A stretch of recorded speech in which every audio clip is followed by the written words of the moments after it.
Welcome to Students Incorporated. I'm your host, Mr. Jason. Join me weekly as my students and I bring you content that's informative, positive, fun, and uplifting. This podcast is created and produced with the help of students from the International Community School of Bangkok.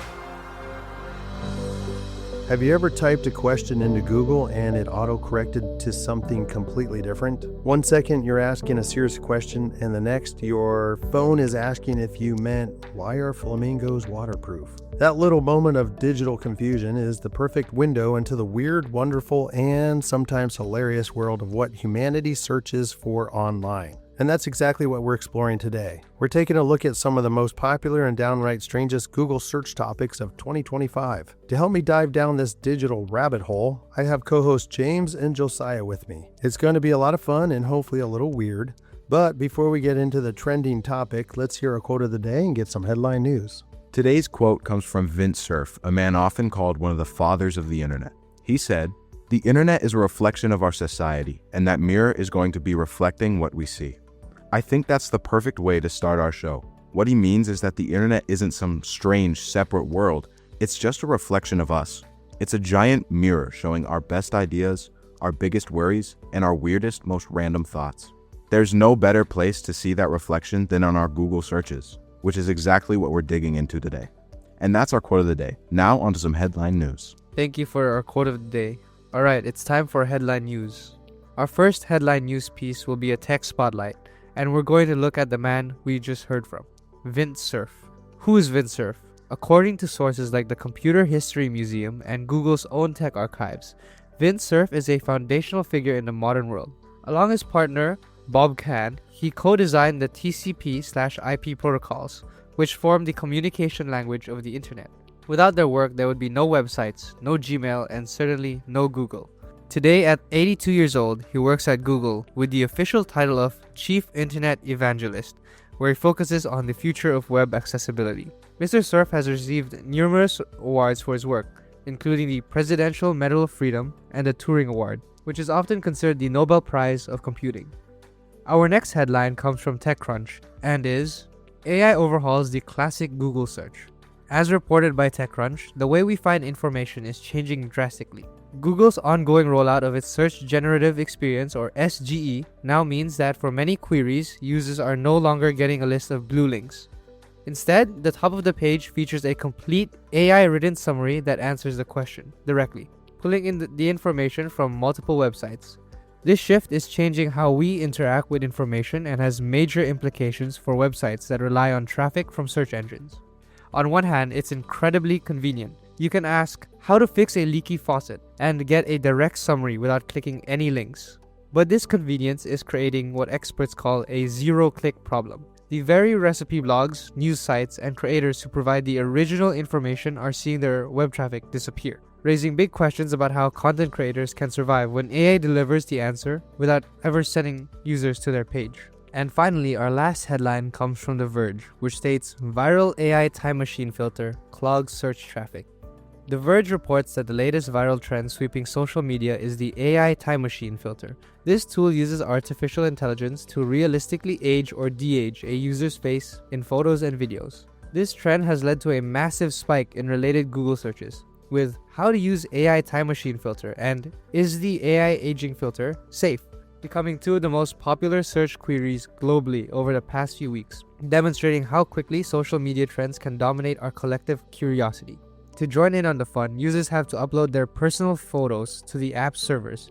This has sparked a wider conversation about the hidden costs of free apps and what companies might be doing with our biometric data long after the trend is over. And that's what's making headlines, from the very foundations of the internet to the AI that's reshaping it today. Thank you for the quote in the headline news. And we're back with Josiah and James and two student guests for this segment. Welcome VJ, one of our production assistants, and Lucas, one of our content team members. We're diving into the most popular Google searches of 2025. When you look at the raw data of the most typed words, it's kind of surprising. The list is topped by things we already know, like YouTube with 579 million searches a month, WhatsApp Web with 527 million, and Facebook. VJ, why do you think we search for the front doors of websites we visit every day? I think it's pure digital muscle memory. The Google search bar is just a starting point for just about everything and everyone when they go online. We don't think, I need to type the address youtube.com. We just think, I want to watch a video, and our fingers automatically type YouTube into the search bar. It's just easier and faster. You don't have to worry about typos or getting the .com right. By the way, in case you get confused by the name extensions, like is it a .com or .org or .net, there are nearly 1,600 different website extensions now, also known as top-level domains as of 2025. These extensions include common ones like .com, country-specific ones like .uk or .th, and specialized ones like .pizza or .tech. New extensions are added regularly by ICANN. So what is ICANN or ICANN? It sounds like a mysterious organization making the internet work. Without getting too techy, ICANN is short for Internet Corporation for Assigned Names and Numbers. It is a non-profit organization that coordinates the unique identifiers of the internet, including domain names and IP addresses. They help ensure the stability and smooth operation of the internet. Wow, so they are massively important, and I guess that the common person has never heard of them before. Now, back to the digital muscle memory thing. I have to admit, I search like that all the time. My laptop's homepage is Google, and the very first thing I do is type YouTube into it. It's just automatic. It feels like the natural first step, or maybe that is what we have all been conditioned to do now. It's just a habit, though. Or is there a functional reason for it? Maybe the search results are actually more useful than going direct. That's part of it too. When you search, the results might give you a direct link to your subscriptions page, a trending video, or a news story related to the site. You're letting Google do the work of finding the most relevant entry point for you at the exact moment. It's why things like Amazon, Gmail, and weather are also on that list. It's the internet's universal remote control. Yeah, but that list just shows our habits, our conditioning, not our curiosity. It's the digital equivalent of walking to the fridge. You do it 20 times a day without thinking. The interesting stuff is what's new and different. If you look at the breakout topics and events of 2025, you get a completely different picture of what people are actually thinking and talking about. And that's the great distinction. Let's move on to some of those topics. The big cultural moments. James, what were some of the major search trends out there this year so far? Well, entertainment was high on the list. The release of the new Superman movie was a popular search, and for all the gamers out there were a lot of people wondering when GTA 6 will be released. For your information, totally not recommended for kids, but they'll probably be adults by the time it's released. Another search that was popular was searches for the Artemis II mission. I think it's because we're in a bit of a stressful time, and seeing humanity do something so big, so ambitious, and so united is just important. People were searching for that sense of wonder and excitement. It's probably why people also search Google for the Invictus game so heavily as well. People are actively searching for inspiring, positive human stories. But you have to wonder how much of that is genuine excitement versus what I'd call a FOMO search, the fear of missing out. You search for Superman not just because you love the character, but because you want to understand the memes and be a part of the conversation at school the next day. Or go find where it's showing in the theaters. That's true, but even that is a huge driver, and you can't ignore the evergreen searches that have been popular. How to learn a new skill is always trending, and the big one for our generation is AI tools. That's a trend that's both a habit and a curiosity, as new tools pop up every week. Okay, so we have our daily habits and these massive event-driven topics. But there's a third layer, right? The more specific niche trends. Lucas, you were looking at some data, so what did you find out? Right, if you zoom into specific categories, you'll see what people are actually buying and doing. In health and wellness, sunscreen searches hit an all-time high. Wait, why is sunscreen a trend? It's been around forever. It's because the products changed. People on TikTok and YouTube started talking about new formulas. So now the searches are super specific, like tinted sunscreen reviews, sunscreen that doesn't leave a white cast, or serum sunscreen. The conversation got more detailed, so the searches did too. Exactly, and you'll see the same thing in beauty and fashion, in the beauty and fashion category, with searches for things like hair drying brushes and silk bonnets. Okay, you have to explain the silk bonnet thing. How does one video make a hair accessory a top Google search? It's the power of the algorithm. A creator shows their hair care routine, millions of people see it, and they all rave about how a silk bonnet protects their hair while they sleep. Suddenly, everyone's searching where to buy a silk bonnet. It creates this massive instant demand for a product that's been around for decades. The news and politics category shows a different side of the search. You see sustained interest in the 2024 US election results, and other political breakout searches related to immigration, election-related terms like polls or platforms. That's a great example of search being used as an educational tool. A complex term enters the public conversation, and people immediately go to Google to figure out, what is this and why does it matter to me? Okay, James, to help end this segment, you have a list of some of the top search terms so far in 2025. It's by no means a comprehensive list, but these were all really high on the search list. Well, we start off with video game specific information. Users are constantly looking for gameplay videos, mission walkthroughs, reviews, and online multiplayer tips. Searches for artificial intelligence tools have surged. People are looking for how to use specific platforms for generative video, AI-powered research for school and work, and integrating AI assistants into their daily routines. Well, there's also economic outlook. Terms like inflation, interest rates, and stock market trends have remained highly searched. People are constantly looking for financial news and expert opinions to understand the direction of the global economy. And digital detox was high on searches as well. This seems to reflect a growing societal concern. This search shows people are actively looking for strategies and tips to reduce screen time and manage their relationship with technology for better mental health. Okay, so when you put all the top search terms, topics, and trends together, you get this incredible multi-layered picture of our society. It's everything from the biggest headlines to the most specific daily routines. Never before in the history of the world have we, the humans, had so much information readily accessible at our fingertips 24/7.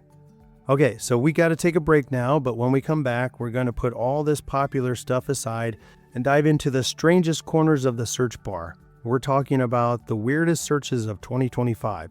So we'll be right back after the short PSA.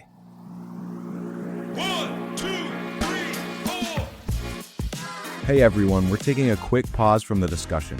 We've been talking about all the amazing, funny, and useful things we found on the internet, but it's also a good time for a quick reminder. The top search result isn't always the most truthful one. Search engines are designed to give you relevant results, but that doesn't mean they're free from biased or inaccurate information. Every source has its own point of view, so it's important to think critically about what you're reading. A simple way to do that is with the rule of 3. When you're looking up something important, click on it at least 3 different sources to see if they all agree. A little bit of fact-checking goes a long way.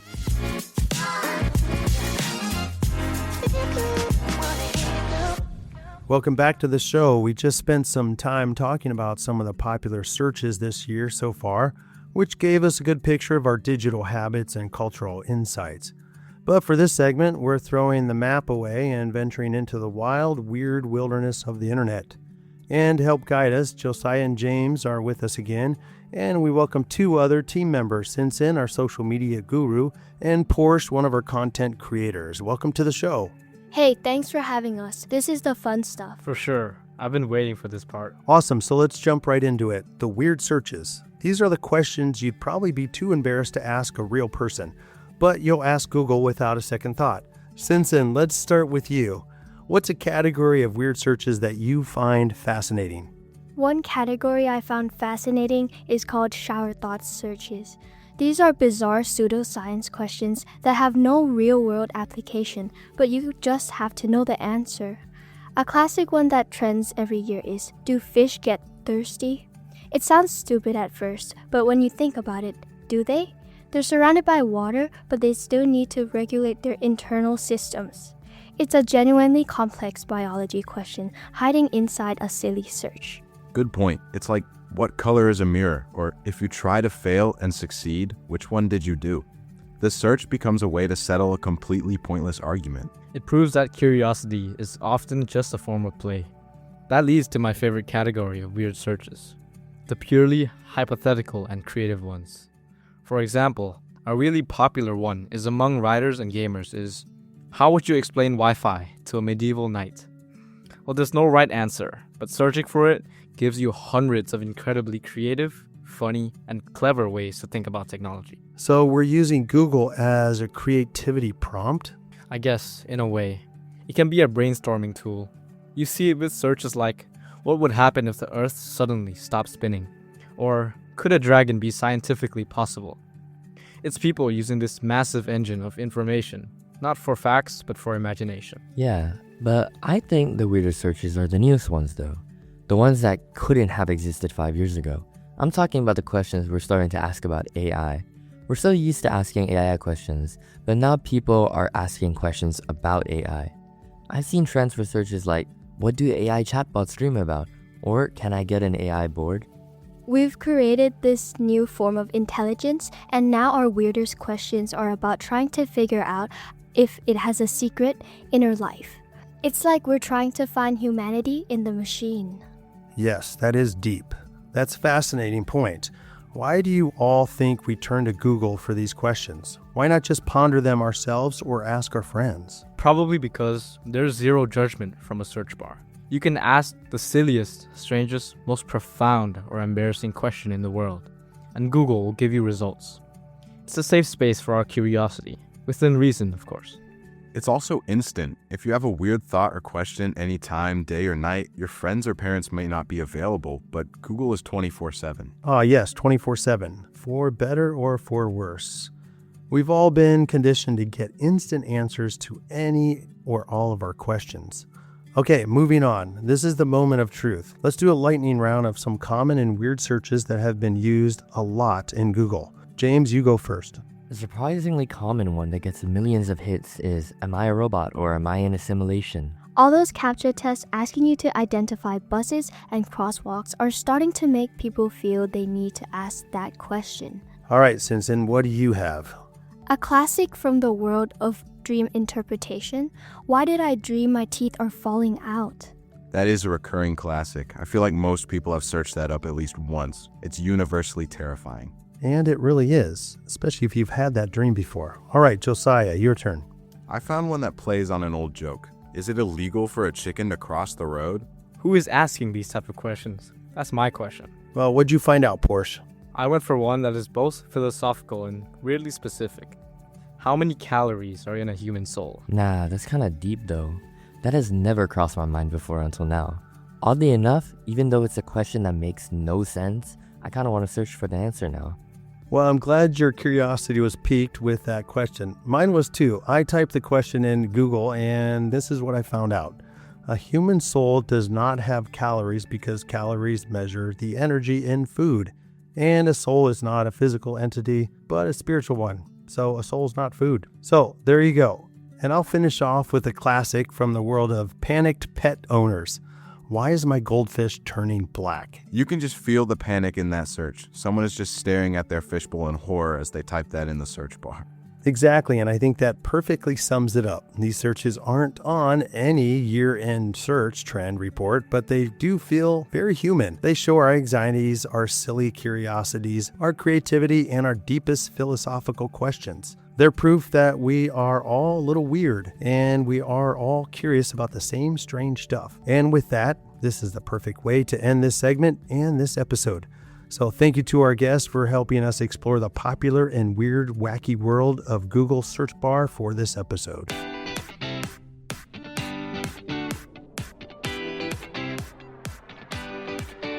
And that brings us to the end of this episode. We looked into the internet's giant mirror, and it showed us two very different but equally important things. The popular searches showed us a map of our culture, the digital habits we all share, and the big events that bring us together, and the trends that defined our year. But the weird searches showed us our personalities, our uncensored curiosity, and our sense of humor, and the wonderfully strange questions that make us human. All right, and as always, this podcast would not be possible without the hard work and support of our international student production team. All music and sound effects are courtesy of pixabay.com, a vibrant community of creatives sharing copyright-free images, videos, and music. And we are signing off until next time. We are Students Incorporated, because your voice matters.